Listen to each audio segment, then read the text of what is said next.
Hello, welcome back for chapter 4 of my Stroke of Insight. Chapter 4 Morning of the Stroke. It was 7 a.m. on December 10th, 1996. I woke to the familiar tick, tick, tick of my compact disc player as it began winding up to play. Sleepily, I hit the snooze button just in time to catch the next mental wave back into dreamland. Here, in this magic land I call Thetaville, which is actually the state that you want to be in for hypnosis. A surreal place of altered consciousness, somewhere between dreams and stark reality. My spirit beamed beautiful, fluid, and free from the confines of normal reality. 6 minutes later, as the tick tick tick of the CD alerted my memory that I was a land mammal, I sluggishly awoke to a sharp pain piercing my brain directly behind my left eye.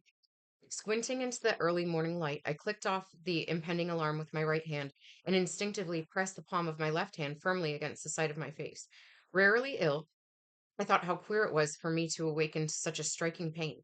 As my left eye pulsed with a slow and deliberate rhythm, felt bewildered and irritated. The throbbing pain behind my eye was sharp, like the caustic sensation that sometimes accompanies biting into ice cream. Brain freeze for those of you who want it in normal terms. As I rolled out of my warm waterbed, I stumbled into the world with the ambivalence of a wounded soldier.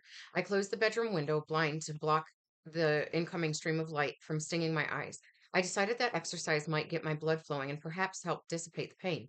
Within moments, I hopped onto my cardio glider, a full body exercise machine, and began jamming away to Shania Twain singing the lyrics of Whose Bed Have Your Boots Been Under? Whose bed have your boots been under? I think that's how it goes. Immediately, I felt a powerful and unusual sense of dissociation roll over me. I felt so peculiar that I questioned my well being. Even though my thoughts seemed lucid, my body felt irregular. As I watched my hands and arms rocking forward and back, in the opposing synchrony with my torso, I felt strangely detached from my normal cognitive functions. It was as if the integrity of my mind body connection had somehow become compromised. So here's a picture of Jill's hemorrhage began deep inside here. Let's see it right there. Okay. Feeling detached from my normal reality, I seemed to be witnessing my activity as opposed to feeling like the activity participant performing the action. I'm sorry, feeling like the active participant performing the action. I felt as though I was observing myself in motion, as in the playback of a memory. My fingers, as they grasped onto the handrail, looked like primitive claws. For a few seconds, I rocked and watched with riveting wonder as my body oscillated rhythmically and mechanically. My torso moved up and down in perfect cadence with the music, and my head continued to ache. Felt bizarre, as if my conscious mind was suspended somewhere between my normal reality and some esoteric space. Although this experience was somewhat reminiscent of my morning time in Thetaville, I was sure that this time I was awake. Yet I felt as if I was trapped inside the perception of a meditation that I could neither stop nor escape. Dazed, I felt the frequency of shooting pangs escalate inside my brain, and I realized that this exercise regime was probably not a good idea. Feeling a little nervous about my physical condition, I climbed off the machine and bumbled through my living room on the way to the bath. As I walked, I noticed that my movements were no longer fluid. Instead, they felt deliberate and almost jerky. In the absence of my normal muscular coordination, there was no grace to my pace, and my balance was so impaired that my mind seemed completely preoccupied with just keeping me upright. As I lifted my leg to step into the tub, I held onto the wall for support. It seemed odd that I could sense the inner activities of my brain as it adjusted and readjusted all of the opposing muscle groups in my lower extremities to prevent me from falling over. My perception of these automatic body responses was no longer an exercise in intellectual conceptualization. Instead, I was momentarily privy to a precise and experiential understanding of how hard the 50 trillion cells in my brain and body were working in perfect unison to maintain the flexibility and integrity of my physical form. Through the eyes of an avid enthusiast of the magnificence of the human design, I witnessed with awe the autonomic functioning of my nervous system as it calculated and recalculated every joint angle. Ignorant to the degree of danger my body was in, I balanced my weight against the shower wall as I leaned forward to turn on the faucet. I was startled with an abrupt and exaggerated clamor as water surged into the tub. This unexpected amplification of sound was both enlightening and disturbing. It brought me to the realization that, in addition to having problems with coordination and equilibrium, my ability to process incoming sound, auditory information was erratic. I understood neuroanatomically that coordination, equilibrium, audition, and the action of inspirational breathing were processed through the pons of my brainstem.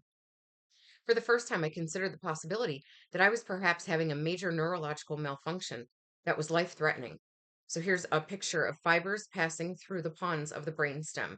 And this is where normal hearing is at, and the pons is shown at the bottom. Equilibrium, coordination, sound, and breath inspiration happen here. Okay. There's where there we go. Okay. There's where the normal hearing takes place. All right.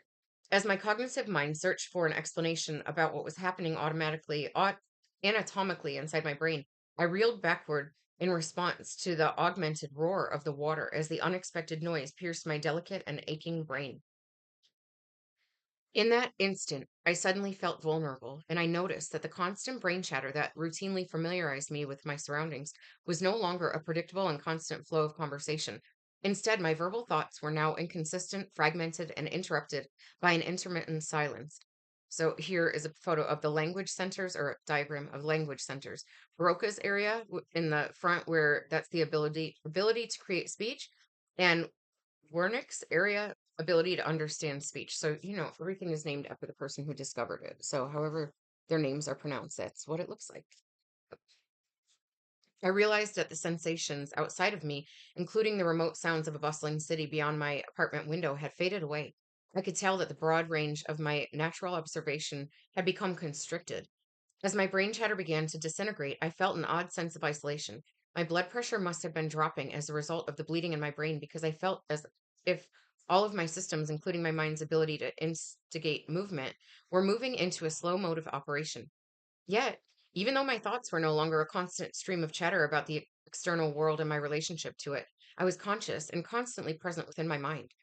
Confused, I searched for the memory banks of both my body and brain, questioning and analyzing anything I could remember having experienced in the past that was remotely similar to this situation. What is going on? I wondered. Have I ever experienced anything like this before? Have I ever felt like this before? This feels like a migraine. What is happening in my brain? The harder I tried to concentrate, the more fleeting my ideas seemed to be. Instead of finding answers and information, I met a growing sense of peace. In place of that constant chatter that had attached me to the details of my life, I felt enfolded by a blanket of tranquil euphoria. How fortunate I was that the portion of my brain that registered fear, my amygdala, had not reacted with alarm to these unusual circumstances and shifted me into a state of panic. As the language centers in my left hemisphere grew increasingly silent, and I became detached from the memories of my life, I was comforted by an expanding sense of grace. In this void of higher cognition and details pertaining to my normal life, my consciousness soared into an all knowingness, being at one with the universe, if you will. In a compelling sort of way, it felt like the good road home, and I liked it. By this point, I had lost touch with much of the physical three-dimensional reality that surrounded me. My body was propped up against the shower wall, and I found it odd that I was aware that I could no longer clearly discern the physical boundaries of where I began and where I ended. I sensed the composition of my being as that of a fluid rather than that of a solid. I no longer perceived myself as being a whole object separate from everything. Instead, I now blended in with the space and flow around me, beholding a growing sense of detachment between my cognitive mind and my ability to control and finally manipulate my fingers. The mass of my body felt heavy and my energy waned. Orientation association area. Physical boundaries, space, and time. So it's showing you in the back of the brain where that is. When the shower droplets beat on into my chest, into my chest like little bullets, I was harshly startled back into reality. As I held my hands up in front of my face and wiggled my fingers, I was simultaneously perplexed and intrigued. Wow, what a strange and amazing thing I am. What a bizarre living being I am. Life. I am life. I am a sea of water bound inside this membranous pouch. Here, in this form, I am a conscious mind, and this body is the vehicle through which I am alive. I am trillions of cells sharing a common mind. I am here, now, thriving as life. Wow. What an unfathomable concept. I am cellular life. No, I am molecular life. with manual dexterity and a cognitive mind. In this altered state of being, my mind was no longer preoccupied with the billions of details that my brain routinely used to define and conduct my life in the external world. Those little voices, that brain chatter that customarily kept me abreast of myself in relation to the world outside of me, were delightfully silent. And in their absence, my memories of the past and my dreams of the future evaporated. I was alone. In the moment, I was alone with nothing but the rhythmic pulse of my beating heart. I must admit that the growing void in my traumatized brain was entirely seductive. I welcomed the reprieve that the silence brought from the constant chatter that related me to what I now perceived as the insignificant affairs of society. I eagerly turned my focus inward to the steadfast drumming of the trillions of brilliant cells that work diligently and to maintain synchronously maintain my body's steady state of homeostasis. As the blood poured in over my brain, my consciousness slowed to a soothing and satisfying awareness that embraced the vast and wondrous world within. I was both fascinated and humbled by how hard my little cells worked, moment by moment, just to maintain the integrity of my existence in the physical form. For the first time, I felt truly at one with my body as a complex construction of living, thriving organisms. I was proud to see that I was this swarming conglomeration of cellular life that had stemmed from the intelligence of a single molecular genius. I welcomed the opportunity to pass beyond my normal perceptions, away from the persevering pain that relentlessly pulsed in my head. As my consciousness slipped into a state of peaceful grace, I felt ethereal. Although the pulse of the pain in my brain was inescapable, it was not debilitating. Standing there with the water pounding onto my breast, a tingling sensation surged through my chest and forcefully radiated upward into my throat. Startled, I became instantly aware that I was in grave danger. Chopped back into the external reality, I immediately reassessed the abnormalities of my physical systems. Determined to understand what was going on, I actively scanned my reservoir of education in demand of a self diagnosis. What was going on in my body? What is wrong with my brain? Although the sporadical, discontinuous flow of normal cognition was virtually incapacitating, somehow I managed to keep my body on task. Stepping out of the shower, my brain felt inebriated. My body was unsteady, felt heavy, and exerted itself in a very slow motion. What is it I'm trying to do? Dress for work. I'm trying to dress for work. I labored mechanically to choose my clothes, and by 8:15 a.m., I was ready for my commute. Pacing my apartment, I thought, "Okay, I'm going to work. I'm going to work. Do I know how to get to work? Can I drive?" As I visualized the road to McLean Hospital, I was literally thrown off balance when my right arm dropped completely paralyzed against my side. In that moment, I knew, oh my gosh, I'm having a stroke. I'm having a stroke.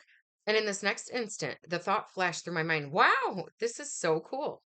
I felt as though I was suspended in a peculiar euphoric stupor and was strangely elated when I understood that this unexpected pilgrimage into the intricate functions of my brain actually had a physiological basis and explanation.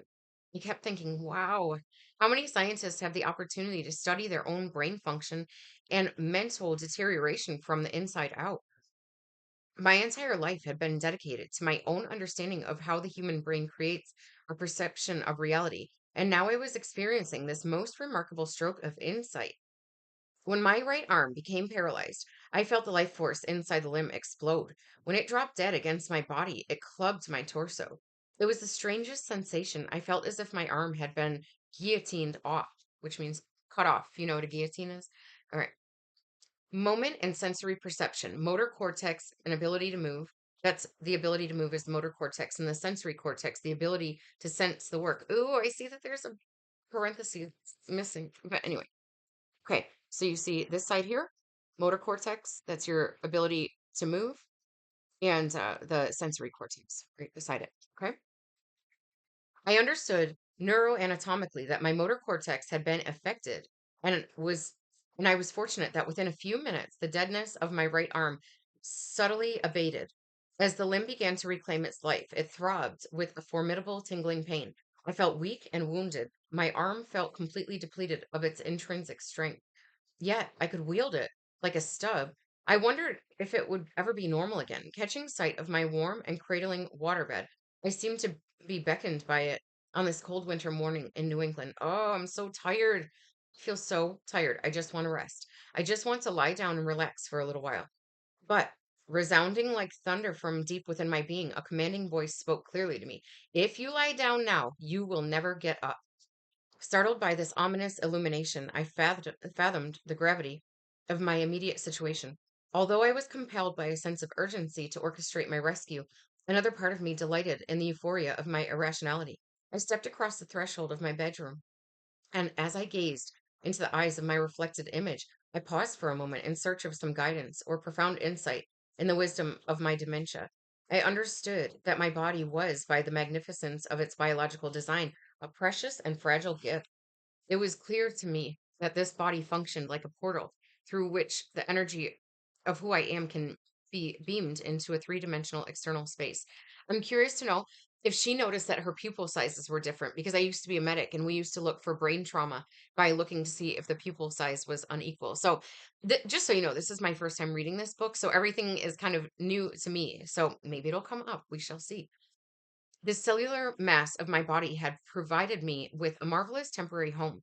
This amazing brain had been capable of integrating literally billions of trillions of bits of data in every instant to create for me a three-dimensional perception of this environment that actually appeared to be not only seamless and real, but also safe. Here in this delusion, I was mesmerized by the efficiency of this biological matrix as it created my form, and I was awed by the simplicity of its design. I saw myself as a complex composite of dynamic systems, a collection of interlacing cells capable of integrating a medley of sensory modalities streaming in from the external world.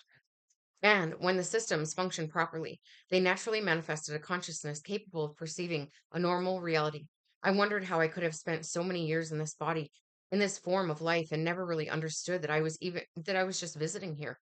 Even in this condition, the egotistical mind of my left hemisphere arrogantly retained the belief that although I was experiencing a dramatic mental incapacity, my life was invincible.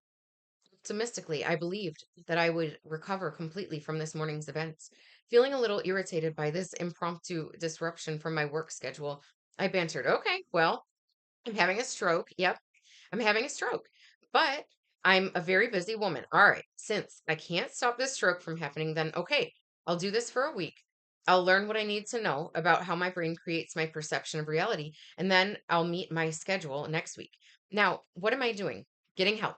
I must stay focused and get help.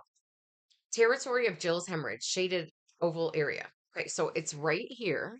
Take a look at that picture, and then I'll look at it and read what it says. All right.